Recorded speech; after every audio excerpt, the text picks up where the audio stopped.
there were some really cool things using that, like being able to look at one application that was open and then just grab content from it and move it Just to dump another it. app. Yeah. Dump. Yeah. Like the sort of Yeah. really kind of very physical. There has to be that copy paste sort of This facility very going on. physical format, of just moving things Oh, of around. course. Yeah. Content, really, pieces of content. And it makes sense then to have like content somewhat in like some sort of containers that can manage that kind of content, like a photos program. Yeah. I mean, having a file window open, I didn't actually try and open a file window. I should have tried to do that. I mean, Interesting. yeah, like how it would have like done previews of files and stuff. Yeah. But yeah, I mean, it would have to be a lot lighter. But I mean, I would use it as like a multi-monitor tool, like my whole room. Like you just walk around your room and you just work in applications as they were around your room. And instead of them being small on a screen, they would be big in your room. Like they're just literally like, how would you change? Like, let's say you had no monitors right now, or maybe one real monitor, and all the rest, everything else is virtualized. And we're doing this task. So for me at the moment, I've got Messenger open, Sonobus open, a file window open. Yeah. I've got OBS. Well, I've got some things hidden. Your character animator. Well, that's actually hidden. So that as well, hype is hidden, and something else is hidden. Oh, the browser with like the things that are running all the streams and shit. Yeah. And then ClickUp. Like I guess like, so how would I manage those 9 windows? Like where would I have them in my world? Where would they be sitting as I was also in your virtual world? Yeah, basically. And then broadcasting from that, like from having a multi 3D experience, like we were talking about with the CyTV. You know what I mean? Like your dual space, and you just map them across each other and go, oh, here's your wherever the bed is, or this is my lounge room. This is the format. Okay. You know what I mean? Map it into your format so you can then be in the same space. So in yours, like say wherever you are, like so person interacting one, in my lounge room. Map, like here's a place where I can sit, lay, do some things. Here's like a monitor.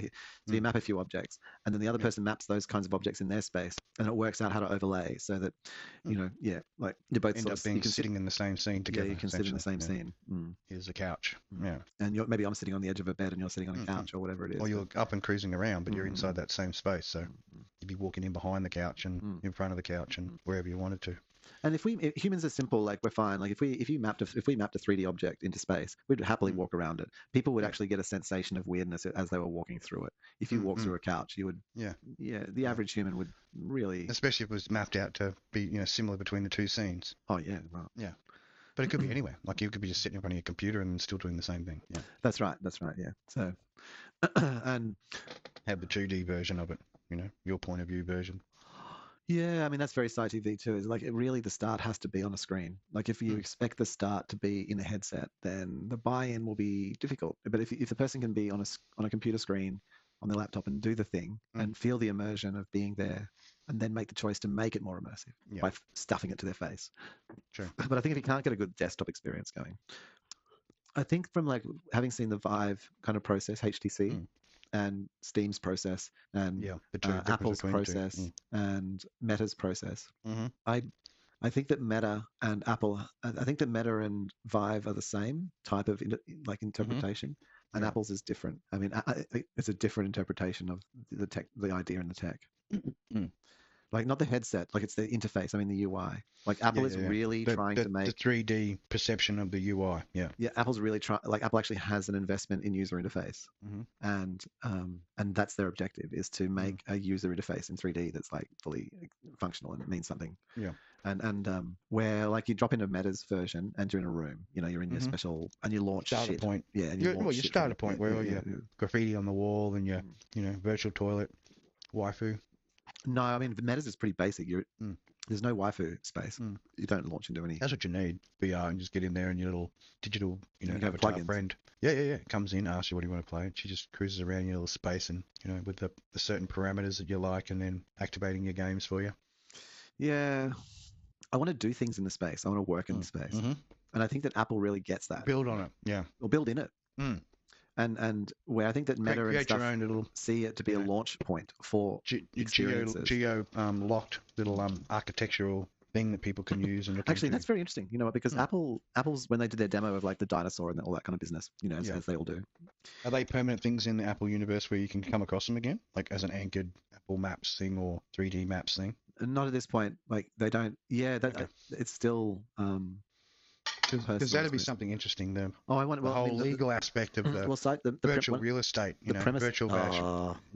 That's going to be an NFT and weird. I know. Don't really like it, but I mean, one of the things in CyTV with that, is, I don't know, yeah, very physical. That you don't want to go down the NFT path. I mean, I think the physical world interface with stuff like Tavern, basically, one of the CyTV principles was I didn't see like localized VR or AR experiences, but more globalized, so that wherever you were actually in like a unified database, and that you would subscribe to maybe like to public or private channels. Like that's more like a more modern thought, with a more modern understanding of how we communicate. But like, and so like a public channel, you might just have like the world as normal, but subbing brands and shit like be on a certain channel to get the they put the ads and like their I building think that would be the way to go, but as you're walking around the real world, their buildings turn into big like ads and things, which is what public works pay for or whatever the digital. But public you have works. like global channels, like where you're subbing to the busker channel, and so then you're walking down wherever, and there's good buskers points, and and they could be plugging in from anywhere in the world, and then they're just like you can see that goes down that certain street, you get the experience with the busker in there. Yeah, you add busker, the busker layer,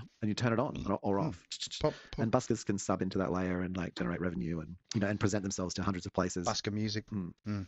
And you could do some really interesting things like this. So this is going back again into more modern thinking, applying that to CyTV. The catching up, would be where then based on the sort of preferences of like people who were in that area, which is a good busking location. There might be one near you, where people walk, maybe down the park. That's it.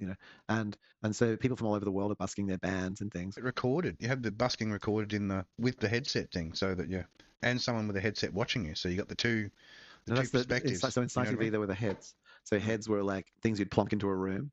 So that one, agents were always like the one where you would be you're the person. Switch to a different head. Yeah. But heads were these things which were either static or in motion in sort of robotic form, but could fly around or whatever they were in a remote control car or something. Get basically a camera, a network camera on a moving thing or a static thing. And so there's a stereo head that looks around the room and and it maps the room and the little bobbit we used to call it the could be whatever format that would move around the room and look at shit. Multi-eyed. And they and so as a busker you would have one of those, and it would be mapping you and 3D projecting you into a space, but you could be in 100 locations all at once. So you sub into that. Every street corner. But I think the new to me, like updating that as a concept would be where the channel is like self-curating based on location. So that like let's say just down the corner here there's a buskings point near the bus stop, and it tends to favor DJs. Yeah. So you'd want to have spacing because you'd end up with sound like spill from the different. You know what I mean? Like in the real-time thing, there'd be like a sound spill between one potential event and the other. Yeah. You get like a cross sound spill, I guess. You'd want to space them, wouldn't you? So that you sort of walked out of it. That's why I was sort of saying, like, in a place that was good for a busker. And then have someone else, which would be the next one. Because you wouldn't want to have them all stacked up near each other, otherwise it would be like a... No, that's why I was saying a place good for a busker. Yeah. Like, so there'd only be one in an area. Like, it wouldn't be just a continual street. Like, no, there's spots. Little hat, throwing in the virtual coins. Yeah, and you do the motion, and your motion is a transactional motion. Throw in the $2 or whatever. Yeah, that's a standard fee, Thank you. Yeah, and they're getting that from hundreds of places. You don't have to be worried about giving them a tenner or anything like that. That's totally fine. Like, just the $2 is fine. $2. Yeah. And CyTV takes 1%. Because, there's 100,000 viewers right now, all throwing in $2. Boom. For the one. Yeah, and I think the curation thing's interesting because that means that you've got this layer that's physical, that blends physical and digital. Yeah. And so at my local bus stop, the DJ might be popular. A DJ, maybe like certain kinds of music are popular. And so then it sort of like provides that as a place. I think you should be able to scroll the music depending on your taste. Like if so everyone's seeing different music, it doesn't matter. Whatever you're subscribed to in that transmission thing. You know what I mean? So wherever you go, there might R&B. be multiple stuff going on in the one location, but they're all tuned in via the different, preferences, preference, selection. Reality you I want the country and western version of this shit going down. You know what I mean? Everywhere you go, there's country and western buskers. Mate, hey, that'd be heaven, wouldn't it? That would be. Come into the city and there's just like every street corner's just got this dude singing about his Holden and favorite dog and shit. That's right. Cruising around his ute, shooting pigs and stuff in a manly kind of way, of course. And the way I sort of saw that from a CyTV perspective was that to deal with the bandwidth requirements, I don't mean digital bandwidth, though I do. I actually mean human bandwidth. And so that the broadcaster, the stream point is visual, but the viewer point is text. Right. So that the person can see like a stream of text and respond in voice, which is, but there's a bandwidth imbalance, basically. It's asymmetrical. Because then the performer can like read text from 100 places, which is probably not from all 100 every time. And and then feedback. Yeah, and then like after a song, like make a comment or something like that if someone's still there. You know, like music's great. Double thumbs up. Make that place become more visible. You know, like maybe in their view, you know, say a street in Brisbane becomes, you know, becomes more opaque, and they can sort of look over to the right hand side, and then they can just see like because that's someone's asked a question from there. And then they engage that, and then you and then they look at you, and you know you actually can have a conversation, and that kind of fades out. And I think that kind of like the way that UI is going to work, where we can blend in and out of spaces and live within, you know, like literally be in 100 places at once. And shifting between them.